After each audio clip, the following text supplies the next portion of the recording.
నేను పరిశుద్ధురాలుగా జీవించాలి, నేను పరిశుద్ధుడిగా జీవించాలి, నేను పరిశుద్ధురాలుగా పవిత్రురాలుగా జీవించాలి, నేను పరిశుద్ధుడిగా పవిత్రుడిగా జీవించాలి. దాన్ని బట్టి నా జీవితంలో దేవుడు గొప్ప కార్యాలు చేస్తాడు. నా జీవితం మీద దేవుడు తన దృష్టిని పెడతాడు. నా జీవితాన్ని దేవుడు అందరి ముందు హెచ్చిస్తాడు. హల్లెలూయా. మరియని దేవుడు అందరి ముందు హెచ్చించాడు.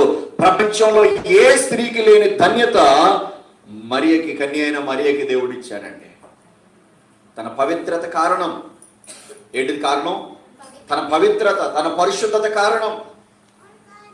ఈరోజు నీవు కూడా నీ జీవితంలో పవిత్రతను అలవాటు చేసుకొని, పరిశుద్ధతను అలవాటు చేసుకొని, ఎక్కడ పాపానికి చోటు ఇవ్వకుండా. కొంతమంది అనుకుంటున్నారు కదా, పెళ్లిగైనటువంటి స్త్రీలు పురుషులు దేవుడు నమ్ముకున్న వాళ్ళు, మేము కూడా ఎవరితో కూడా ఎటువంటి సంబంధం పెట్టుకోలేదు కదా, మేము కూడా ఎవరితో ఎక్కడ శారీరకంగా ఎటువంటి సంబంధం పెట్టుకోలేదు కదా అని చాలామంది ఆ విధంగా అనుకుంటూ ఉంటారు. కానీ వాక్యం ఏం చెప్తుంది తెలుసా? కంటి చూపుతో మోహపు చూపు చూస్తే అప్పుడే నీ హృదయంలో ఆ వ్యక్తితో వ్యభిచారం చేసినట్లని వాక్యం చెప్తుంది. శారీరకంగా సంబంధం పెట్టుకోవడం కాదు, శారీరకంగా పరస్పర సంబంధం కలిగి ఉండడం కాదు, చూపే.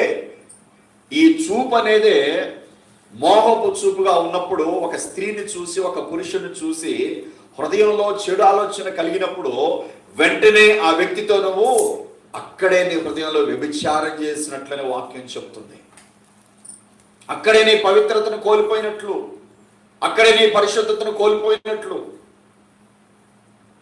అందుకే ఈ రోజున కన్య మరియ ఎలాగైతే పవిత్రంగా ఉందో, ఆ విధంగా మనస్సులో కూడా ఎటువంటి చెడు ఆలోచన పెట్టుకోకుండా, చూపుల్లో కూడా ఎటువంటి చెడుతనం పెట్టుకోకుండా, హృదయంలో ఏ విధమైన చెడుకి తావీయకుండా, శరీర భాగాలలో శరీర అవయవాలతో ఎటువంటి చెడు అనేది చేయకుండా, పాపము చేయకుండా జీవిస్తే నీవు కూడా పవిత్రమైనటువంటి మరియలాగా దేవుని దృష్టి కనపడతావు. పరిశుద్ధురాలైన మరియలాగా నువ్వు దేవుని దృష్టి కనపడతావు. తద్వారా ఈ సంవత్సరంలో దేవుడు నీ జీవితంలో గొప్ప కార్యాలు తప్పకుండా చేస్తాడు. హల్లెలూయా. ఈ సంవత్సరము నీ జీవితానికి, నీ కుటుంబానికి ఆశీర్వాదకరమైన సంవత్సరంగా ఉండినట్లు నీవు కన్య అయిన మరియలాగా పవిత్రమైన జీవితాన్ని, పరిశుద్ధమైన జీవితాన్ని కొనసాగించు. హల్లెలూయా. తప్పకుండా దేవుని గొప్ప కార్యాలు నీ జీవితంలో చూస్తావు. నీ ఉద్యోగంలో చూస్తావు, నీ వ్యాపారంలో చూస్తావు, నీ వ్యవసాయంలో చూస్తావు, నీ చదువుల్లో చూస్తావు. నువ్వు చేసుకుంటున్న నీ వృత్తి పనిలో, నువ్వు చేసుకుంటున్న ప్రతి పనిలో దేవుని ఆశీర్వాదాలు అనుభవించగలవు.